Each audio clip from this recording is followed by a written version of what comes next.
सदगुरु कबीर बीजक साखी प्रकरण साखी 163।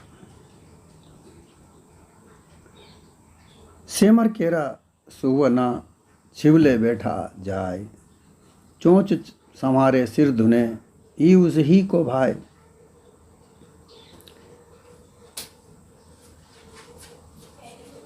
सुवना तोता सेमर का वृक्ष पर एक फल लगता है। सेमर का एक वृक्ष होता है, बहुत बड़ा वृक्ष होता है। वो लाल सुर्ख फूलों से ढक जाता है। उसके पत्ते नहीं रहते और फूल ही फूल होते हैं। बड़े मनमोहक फूल होते हैं, बड़े बड़े फूल होते हैं। उन फूलों को देखकर ये तोता अपने आप में विचार करता है कि ये फूल कितना सुंदर है। जब फूल ये इतना सुंदर है तो इसका फल भी बहुत मीठा होगा। वह सुवना, वह तोता उस फूल पर जा बैठता है, इंतजार करता है कि यह फल इसमें से निकले और पके और मैं उसको खाऊं। सेमर केरा सुवना, सेमर पर बैठा हुआ तोता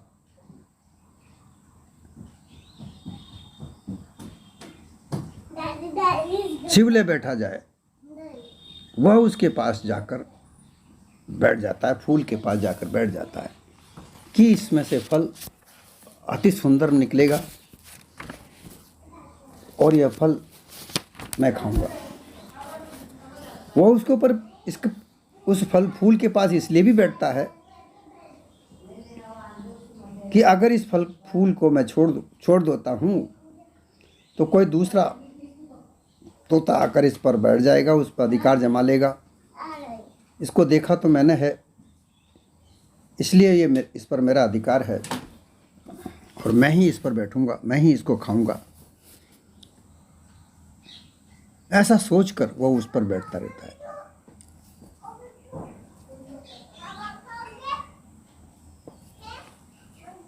परंतु धीरे धीरे वो समय भी गंवा देता है।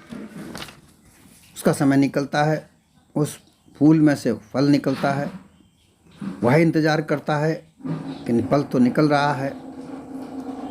धीरे धीरे वो फल निकलता है, दिखने में बड़ा सुंदर हरा हरा फल उसमें से निकलता है और धीरे धीरे वो फल बड़ा होने लगता है।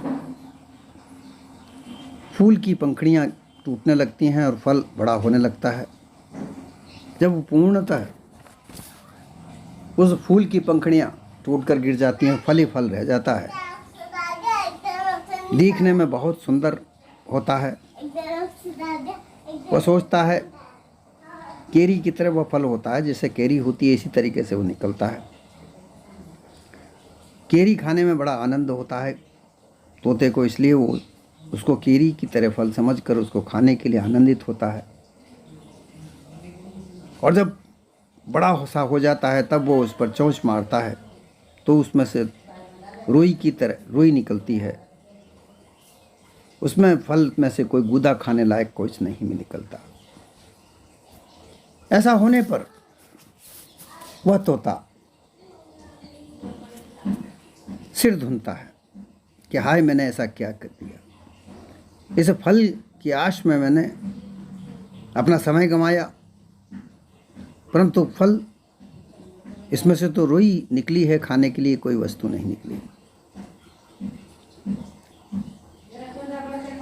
इस तोते की कहानी को सुनकर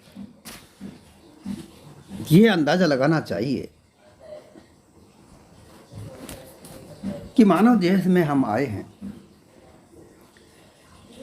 हमें उस तोते की तरह नादानी नहीं करनी चाहिए, क्योंकि मानव देह बड़ी मुश्किल से मिली है। यह उत्तम देह सभी ने उत्तम कहा है। उस तोते की तरह नादान होकर हमें इस जीवन को व्यर्थ में नहीं खोना चाहिए। जिस तरह से मानव जीवन में रहने वाले लोग यत्र तत्र नादानी करके अपने आप को भुला रहे हैं, लोगों के प्रलोभन में आकर भुलाए भ्रमित लोगों के भ्रमना में भूलकर जो वस्तु जहाँ है नहीं वहाँ पर लगाने वाले लोगों के चक्रव्यूह में उलझकर और मुक्ति का रास्ता ढूंढते हैं।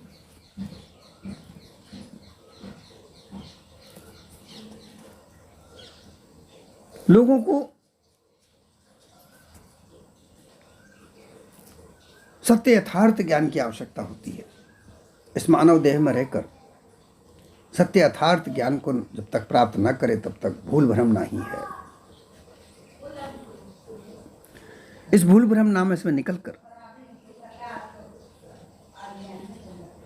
सत्य यथार्थ मार्ग में चलना श्रेयकर है, गुणकारी है, मानव देह को उत्तम करने का तरीका है। यहाँ पर इस संसार में भ्रमिक गुरुआ प्रपंचियों ने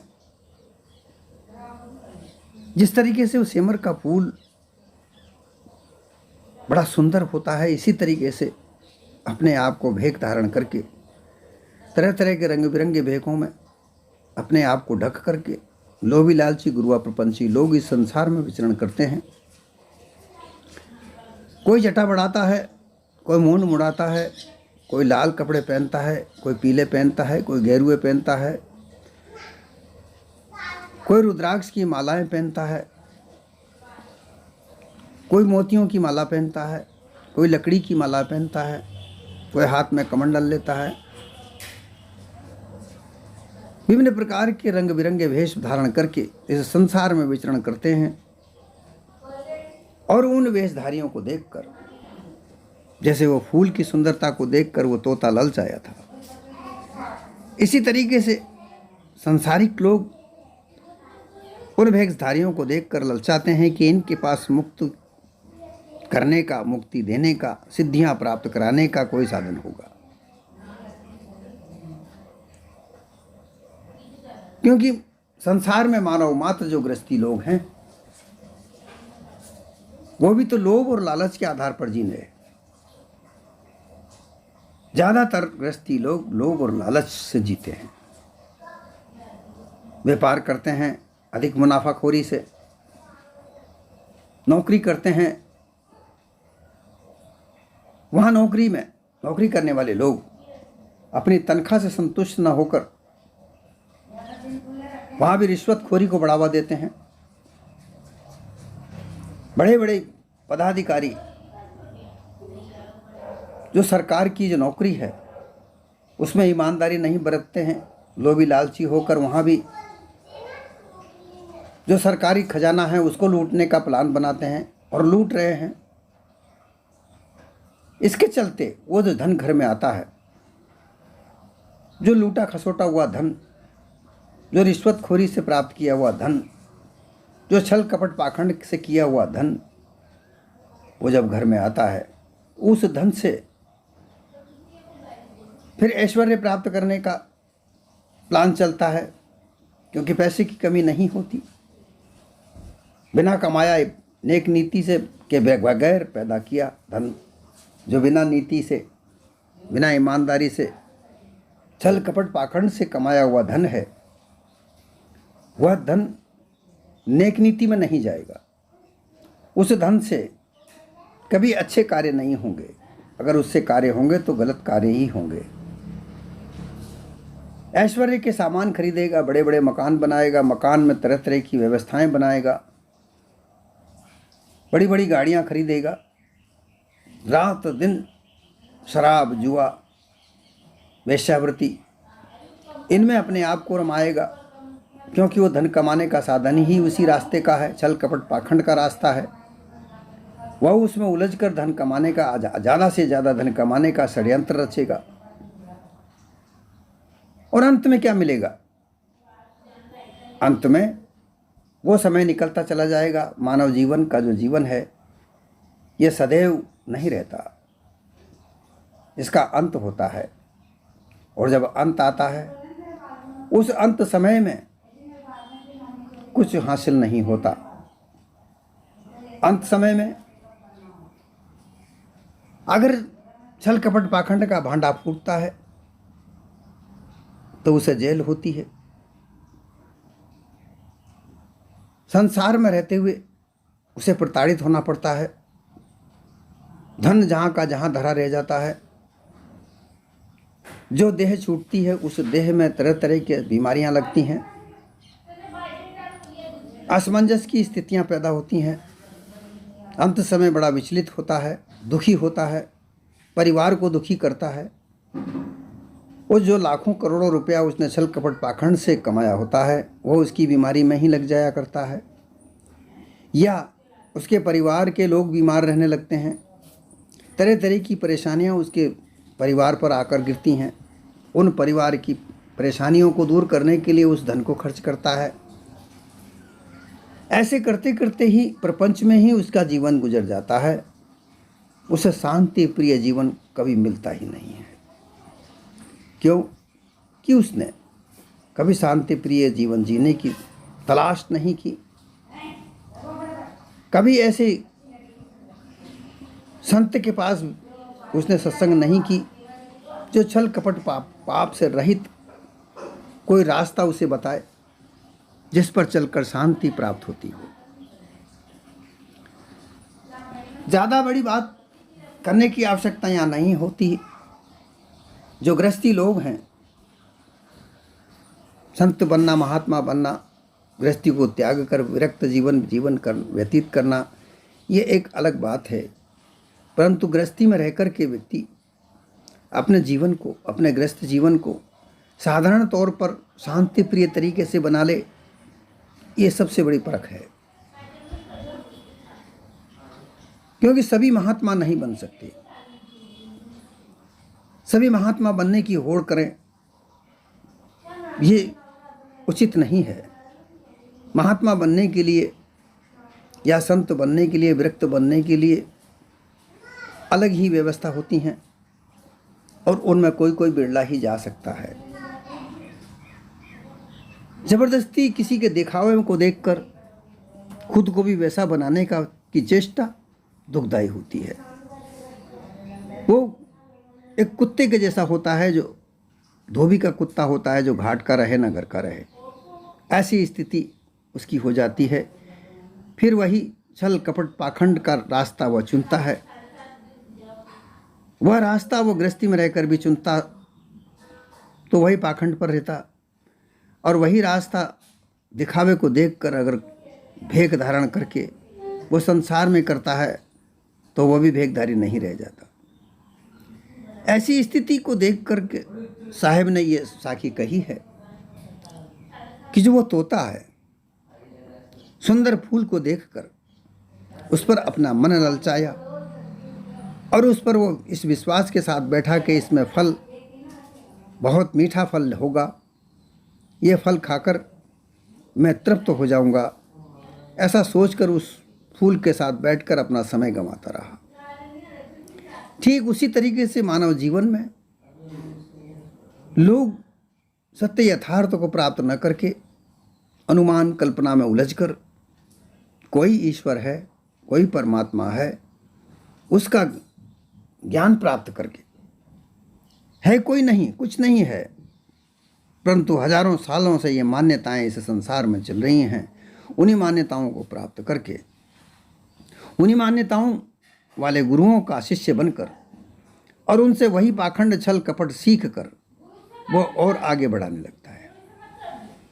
जैसा उसका गुरु वैसा चेला, दोनों अंधे, गुरु अंधा और चेला निरांध, हिल मिल खेलें खेल। अब दोनों मिल के पे लिया। दोनों हिल मिल करके जब खेल खेलते हैं, संसार में छल कपट पाखंड का रचना करते हैं, तो फिर पड़ेंगे कहाँ? जाकर कुएं में गिरेंगे।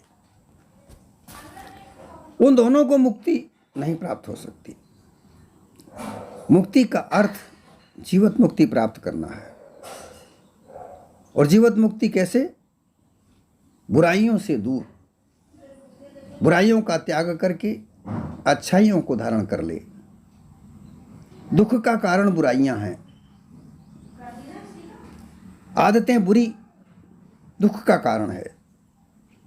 हम आज किसी के दिल को दुखा रहे हैं, छल कपट पाखंड करके हम पैसा ऐंठ रहे हैं, धोखा दे रहे हैं। वह धोखा हमारे सामने समक्ष कभी ना कभी हमारे सामने भी आ जाएगा। ऐसा करके धन कमाकर हम अपने आप के पास तो धन खूब इकट्ठा कर रहे हैं, लेकिन इससे ये पता नहीं चल पाता कि किसी का धन हमने जो ऐंठा है, वो धन जिसका था उस व्यक्ति का हाल क्या हो रहा होगा। उस धन से वो क्या कार्य करने जा रहा था, वह कार्य उसका रुक गया। मेरे समक्ष कई वारदातें ऐसी आई हैं। मैं एक बस में सफ़र कर रहा था। दिल्ली की जो टूरिस्ट बसें होती हैं दिल्ली में जो चलती हैं, उन बसों में मैं सवार था। एक व्यक्ति 25,000 रुपये जेब में रखकर उसकी लड़की के यहाँ जा रहा था। उसे उस लड़की का भात भरना था। कहीं दूर से आ रहा था। उसने ऐसा सोचा था कि वहाँ लड़की के यहाँ जाकर ही कपड़े जेवर खरीद लेंगे। इतनी दूर जाकर कपड़ा लत्ता इतने वजन ले जाकर क्या फ़ायदा। परंतु उस बस में जेब कतरों ने उसकी जेब से 25,000 रुपये निकाल लिए। उसको पता चला, वो चिल्लाया कि जेब कतरे मेरे पैसे चुरा कर ले जा रहे हैं। तो वो जेब कतरे एक नहीं, दो नहीं, 10-15 लड़के थे और उन्होंने सारे बस वालों को अपने अपने चाकू निकाल कर डराया, धमकाया और कहा कोई बोलेगा तो चाकू से मार दिया जाएगा। और उस पैसे को लेकर के वो कूद कर चले गए। वो व्यक्ति वहाँ बस में रोने लगा कि मैं क्या करूँगा। बड़ी मुश्किल से मैंने 25,000 रुपया उधार लेकर मेरी बच्ची के लिए, मेरी लड़की के घर शादी है, वहाँ भात भरने में जा रहा हूँ। ये 25,000 रुपये मेरे लूट लिए। बताइए अब मैं क्या करूँगा।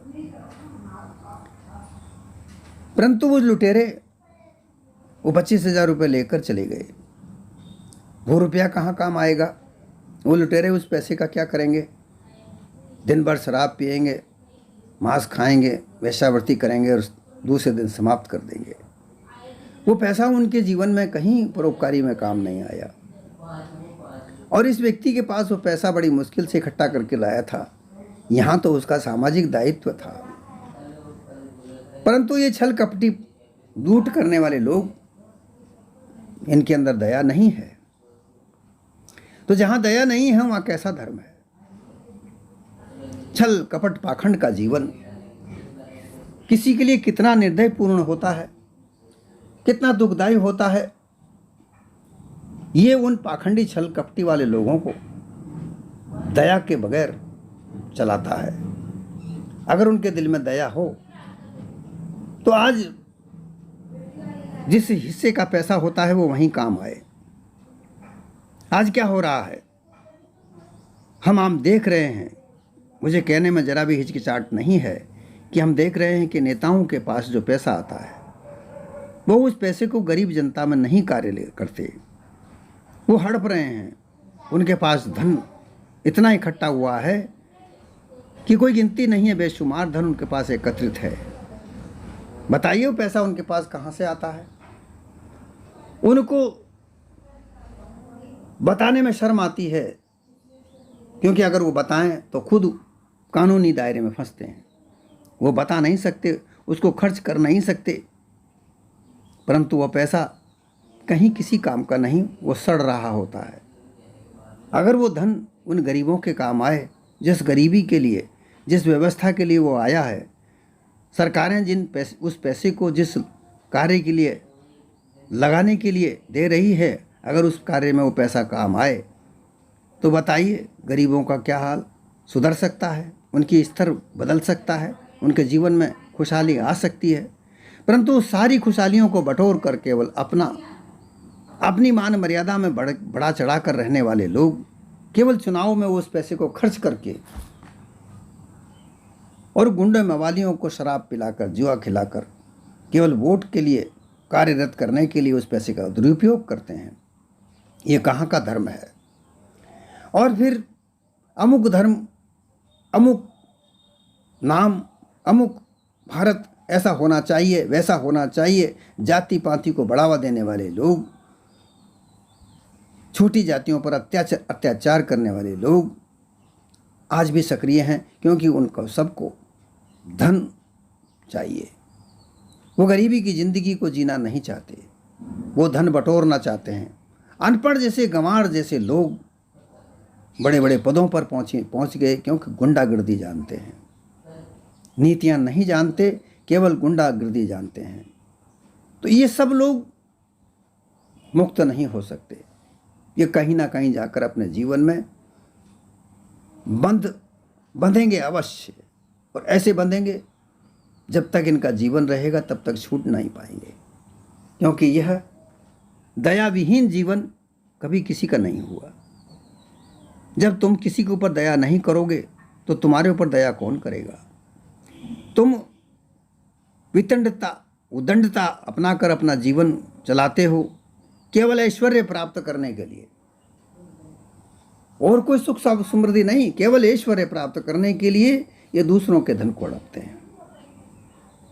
कितनी मेहनत से लोग धन कमाते हैं, और उस धन को ये एक सेकंड, एक मिनट में लूट कर ले जाते हैं, छुड़ा कर ले जाते हैं, और अपना ऐश्वर्य अपना कायम रखते हैं। इसी तरीके की साहिब कबीर ने ये जो साखी कही कि हमेशा ऐसे पथ पर चलो जहाँ शांति प्रिय तरीके से तुम्हें मीठे फल मिलें। ऐसे पथ पर नहीं चलना चाहिए जहाँ कदम कदम पर उद्दंडता, वितंडता, भय, लालच, लोभ ही पसारा लिए हुए हो। ऐसे रास्ते पर छल, कपट, पाखंड, लूट, भय, धोखा ही मिलेगा। इस धोखे से बचने के लिए हमारा जो मानव तन है ये सक्षम है, परंतु सक्षमता कब काम देगी तब आप इसके लिए सोचोगे, विचारोगे, विचार करोगे। जब तक विचार नहीं करते तब तक वह पथ नहीं प्राप्त होता। बिना विचारे जो करे सो पाछे पछताए, काम बिगाड़े आप ना हो, जग में होत हंसाए। बिना विचारे तो वही छल, कपट, पाखंड का रास्ता तुम्हें मिलेगा। छल कपट करते जाओ, पाखंड करते जाओ, धन कमाते जाओ, क्योंकि धन ही तो कमाना है। धन का लक्ष्य, केवल धन कमाने का लक्ष्य, इसमें छल कपट पाखंड भी हो सकता है, होता ही है। ज्यादातर लोग ऐसा मानते हैं कि धन कमाने के लिए सच नहीं बोल सकते, झूठ बोले बगैर व्यवसाय नहीं चल सकता। मैं ये कहना चाहता हूं कि सच के आधार पर अगर आप व्यवसाय चलाओगे, चलेगा, अवश्य चलेगा, और सबसे ज़्यादा चलेगा, लेकिन उसके चलाने के लिए थोड़ा धैर्य की आवश्यकता है, जो कि तुम्हारे पास नहीं है। सच के रास्ते को चुनने के लिए, सच पर चलने के लिए, सत्य के रास्ते पर चलने के लिए, सच बोलने के आधार पर व्यवसाय चलाने के लिए सबसे महत्वपूर्ण धैर्य है। आप कोई भी व्यवसाय करते हैं, आप उसको झूठ का आधार ना दें, उसको सत्य का आधार दें। जो छल कपट पाखंड का रास्ता आप चुनते हो, वो आप ऐसा समझते हो कि मेरे पास वाला ऐसे करता है, मेरे बगल वाला ऐसा करता है। आप उनकी बातों पर ना जाइए, आप केवल सच का आधार चुनें। अब सच का आधार कहाँ कहाँ काम आता है। आप वह वस्तुएं चुनें जो बिल्कुल सत्य हों, यथार्थ हों। जैसे नकली वस्तुओं का चुनाव ना करें, दिखावटी वस्तुओं का चुनाव ना करें, असल वस्तु का चुनाव करें। चाहे कम दुकान में सामान रखें, परंतु नकली सामान ना रखें, असल सामान रखें। और असल सामान को रखते हुए जो किसी प्रकार से दुखदाई ना हो, किसी प्रकार से नुकसानदायी ना हो, जो जिस तरीके से कंपनी का दावा है वो उसी तरीके से कार्य करने में सक्षम हो, ऐसी वस्तुओं का संकलन करें, उन्हीं का स्टोर करें और आप उन्हीं का व्यवसाय करें। फिर उसको बेचने का आधार यह है कि आपको जो मुनाफा कंपनी देती है, उस कंपनी के मुनाफे को देखकर आप अपनी तरफ से कुछ जोड़ दें, परंतु ज़्यादा मुनाफाखोरी करने में ही झूठ बोलना पड़ता है। आप यथार्थ रूप से ये सोच लें कि अगर आप ज़्यादा मुनाफा कमाना चाहते हैं तो आपको झूठ बोलना ही पड़ेगा, और अगर आप ज़्यादा मुनाफा नहीं चाहते हैं, क्योंकि जहाँ पर धन का लालच आ जाता है, धन का लोभ आ जाता है, वहाँ ज़्यादा मुनाफाखोरी चलती है। क्योंकि आपके पास में वो ऐश्वर्य सामने आता है, मेरे परिवार के लिए ये साधन होना चाहिए, मेरे परिवार के लिए वो साधन होना चाहिए, मेरे परिवार के लिए इतना बड़ा मकान होना चाहिए, मकान में ये साधन होने चाहिए। तो इतने सारे धन की आवश्यकता पड़ेगी, और उस धन को आप अपने व्यवसाय से कमाना चाहते हो।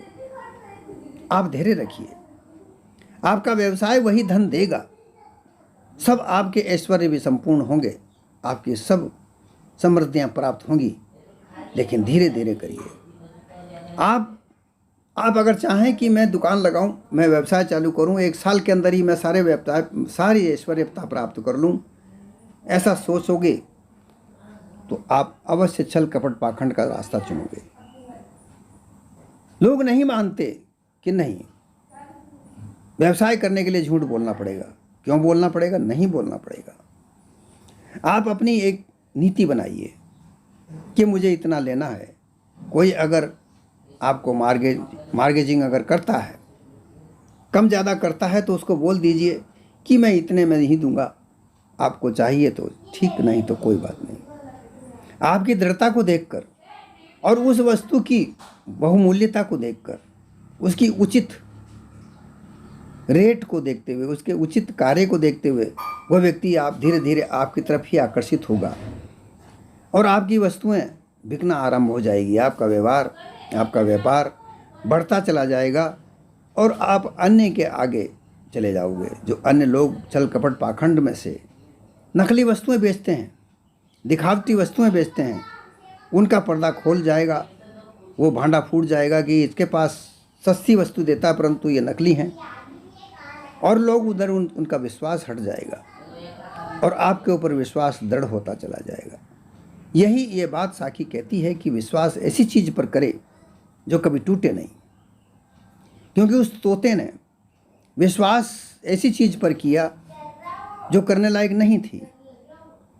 इसी तरीके से जीवन में विश्वास करे, सच पर करे, क्योंकि सच कड़वा अवश्य है परंतु इसका नाश नहीं है, इसकी हार कभी नहीं है।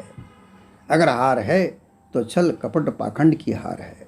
उस हार की तरफ जाने से पहले आप विचार करें कि हमें वहाँ जाने से हार अवश्य होनी है, क्योंकि छल कपट पाखंड की हार अवश्य होती है और सच की हार कठिन अवश्य है, लेकिन हार होती नहीं है, इसकी हमेशा जीत होती है। इसलिए जीत वाले रास्ते को चुनें, चाहे कठिनाई परेशानियां हों, परंतु जीत को चुनें, हार को नहीं। जिस तरीके से उस तोते ने हार को चुना, उस हार की तरह अपने आप को रखा और अंत में धोखा पाया। उस धोखे से बचने के लिए यही कहना चलता कि सेमर जो का फूल था उसको प्राप्त करके वो फल की लालचा में बैठा रहा, अंत में उसको धोखा मिला, सिर धुना, पछताया। अब कैसे उसका निवारण हो? उसका समय तो था, गंवा दिया। इसी तरीके से यहाँ इस मानव देह का जो समय है वो बड़ा अनमोल है, इसको व्यर्थ में न गंवाते हुए हार नहीं चुने, जीत को चुने। रास्ता जीत का कठिन अवश्य है परंतु उसमें हार नहीं है, और छल कपट पाखंड का रास्ता सरल अवश्य है परंतु उसमें अंत में उसमें हार ही प्राप्त होती है। इसलिए हमेशा ध्यान रखें कि अपने आप को उस विश्वास पर रखें जिसकी जीत हमेशा होती है, हार नहीं होती है। इसी रास्ते को चुनकर, सद्गुरु कबीर के वचनों को सुनकर अपने जीवन को बनाने का प्रयास करें, अपने जीवन को यथार्थ में बदलें। यही आपका उद्देश्य है।